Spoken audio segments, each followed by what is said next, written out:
How's it going, everybody?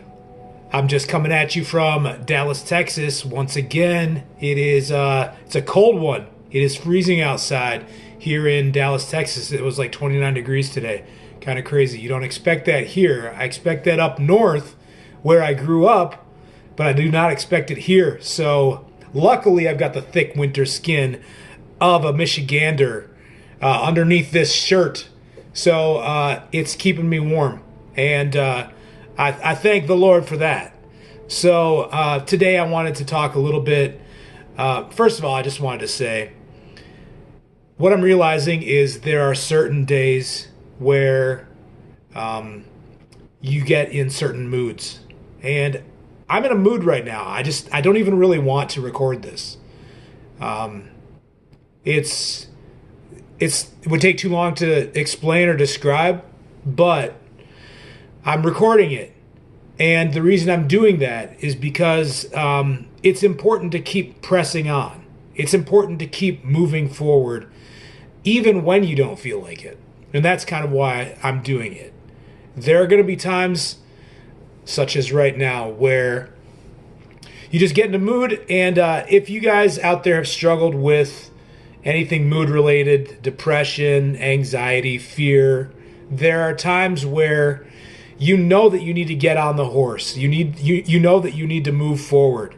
You know that you need to get out of that state of wallowing about whatever you're wallowing in. And sometimes it's still hard and you want to just be like, nah, I don't feel like it. It's easier sometimes. It's easier to wallow in that state of brokenness, of despair, maybe. I don't know what the right word is for it. Help me out, you guys. I'm sure that some of you guys have been there before. But what I do know, and this is what I've been writing about in my book, which ironically is on depression. Not really ironically, it's perfectly fitting actually for what we're talking about and what I'm going through right now. So I wanted to talk a little bit about what I do at work. I'm a physical therapist assistant. I see patients every day pretty much that have had knee replacements, hip replacements, back surgeries, you name it. Knee surgeries stand out to me more than anything else, though. And I think it's a very applicable point that I want to bring up for you guys to those of you who have struggled with keeping your mental state of mind in the right position. Now, here's what happens with a knee patient. They get their knee replaced after probably having years of pain and agony in that knee joint. It hasn't left them to the point where it's crippled them. Often they're in so much pain that walking for them over any length of time is too much. So a lot of these patients, by the time they get that surgery, they had resigned their lives to sitting and not moving at all because it was just easier for them and it didn't hurt every time that they tried to get up. So they are used to pain. They are used to the misery of having an unpleasant experience as their reality in their life. When they go in and they get this surgery, no joke, I've had some of my female patients tell me that their knee surgery was worse than giving birth to children. So that is pretty much, the children bearing is pretty much the hallmark standard of pretty miserable level of pain from all of the ladies that I've talked to about that. So to say that this is worse than that, that's, you get an idea of how excruciating this surgery is to go through. They chose, even though it hurt that bad, they chose to go through it anyways. Even though they know that this surgery is going to take a couple solid months of recovery from it. They still chose to do it. And here's the reason why. They are familiar with what misery for an extended period of time looks like. They're not afraid to go through anything to get what they really want. What they really want is peace. What they really want is comfort. They want to feel like their knee isn't killing them anymore, and they're not in a constant state of pain when they try to go somewhere. So they're willing to endure 2 months or 3, it varies, but in a very extended period of time, they're willing to go through this in order to overcome it because they see the light at the end of the tunnel. Now, what I have to remind my patients of, because it is very intense pain, I witness it, like I said, basically every day. A patient that goes through something that, you get a very quick idea of how much it hurts them. But what I have to let them know is that no matter how much it hurts, no matter how much they think that what the therapy is doing to hurt them, because it's going to hurt a lot when we do the therapy, no matter how much it hurts, they have to do it. And the reason why they have to do it is there's basically a 3-ish month window in which, when you get your knee surgery done, if you don't bend that knee and say that you sit there and you let it just rest and you don't move it because it feels better to not move it, if you don't move it at all for that period of time, scar tissue so thick will form over top of that knee joint that you will not be able to bend your knee at all after 3 months. You are basically stuck with a knee that is immobile in all respects. And this has happened before to patients. And they basically, the only solution, if they want to get that knee motion back, they have to go back under anesthesia and back under the knife, or sometimes forcibly. It's brutal, but the doctor will literally put them under and he'll just wrench on that knee joint, and you can actually hear the cracking as he's breaking it loose. He's breaking it back down, and that person has to go through all of it again. So because of the comfort, because it felt better to not move it in the moment of it, they actually just sign themselves up for a double length of time of misery before they're going to get out of the woods. So what I tell them is, we've got to do this every day. We have got to stay focused. We've got to stay aggressive. It's going to hurt, and it's going to be just part of the equation. But here's what you need to know. This is what I tell my patients. Here's what you need to know. You've been dealing with years of bone-on-bone arthritis in your knee joint, and now you're at a spot where you went through this surgery because you want to be past it. You went through that, and now you've got this pain to look forward to for the next couple months. That's a fact. The pain is there. However, when you get through this phase, you are going to be looking at a pain-free joint in which you can go and do everything that you've wanted to do for the last several years. You're going to be able to walk places. You're going to be able to go on trips. You're going to be able to do something as simple as go to Walmart and not feel like you have to get one of those little scooters to ride around in. You're going to be able to live your life again. And when I talk to patients that have already had one of them done, and then maybe I'm working with them on their second, none of them are regretting it. They're all like, best decision I ever made. You have no idea how miserable I was. The pain is gone. So what I tell them is, you're trading these 2 months of, admittedly, these 2 months of misery and pain for a lifetime of pain-free range of motion in which you can do everything that you want to do.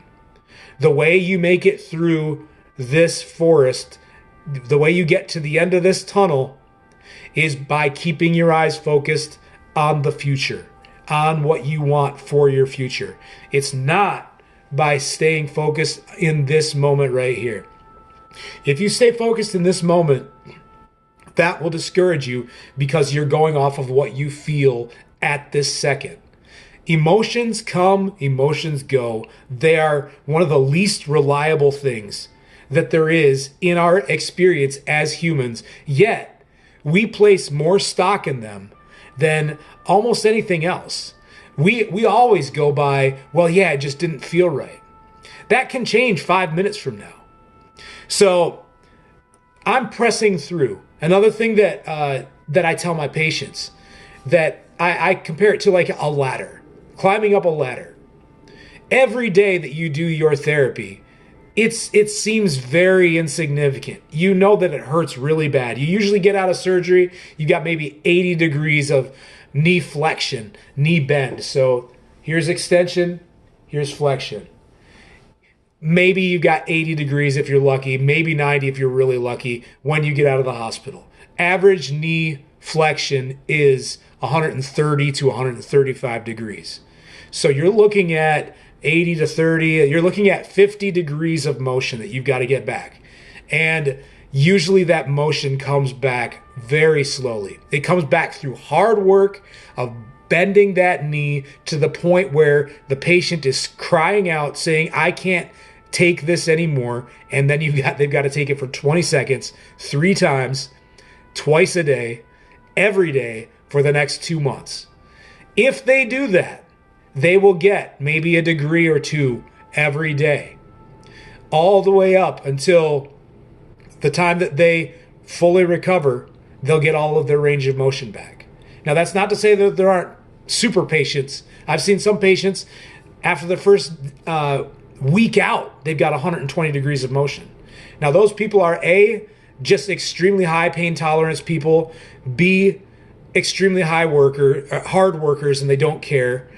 Or C, they're just, yes, they're freaks of nature, in which God has blessed them with a knee that moves and is able to basically heal in the drop of a hat's worth of time. So they have to stay with it. Every day is climbing a ladder. Every day you look at that day, and that day feels like nothing. That day feels like so small. You feel like you haven't accomplished anything. You might not even get a degree. And I'm still going through this. I'm still putting myself through this torture. The reason why it's important is because you do it every day, and you add up all of those days. After 30 days, if we're talking about a ladder, you've just climbed 30 rungs. All of a sudden, now you're looking down. You're pretty high. That's 30 feet. That's equivalent to 3 stories-ish worth of rungs that you've just climbed. And okay, so now I'm going to bring that back around to the mental state of mind. It's the same thing. There's going to be days like today where I don't feel like recording one of these things. I'm just in a rotten mood right now. But this is actually helping me get out of it. So I'm proving my point right now. When you stay focused and you keep pushing through, even on the days where you feel like crap, and on the days where those voices are telling you that you're a piece of crap, or they're telling you that you're worthless, or that you're a failure, that you can't do it, that you're not going to ever accomplish anything, that your life isn't going to amount to anything. On those days, you keep on that ladder, you keep climbing, and you keep saying, I reject those voices because they are not helping me climb to the top of the ladder where I truly want to be. Because once you've done that, you've understood that you are in control of bringing the things into your life that you truly want. It's not a matter of what these voices tell you. It's not a matter of how much you might even believe them about yourself. You are in control, and you are able to bring the things into your life that you actually want. It might not happen overnight. Just like the person that got their knee replacement, they want to be pain-free. They want to have all of their range of motion back, but they're stuck at 80 degrees, and they've got a 9 out of 10 level of pain right now. And that's on 2 hydrocodons. But they are going to keep pushing. They're going to keep pressing forward. And they're going to see their pain drop over time. They're going to see their range of motion increase. And they're going to see, by the time that they're done, if they follow that schedule, that they've got 130, 135 degrees of pain-free range of motion now in their new knee. Same thing goes for your mental state of being.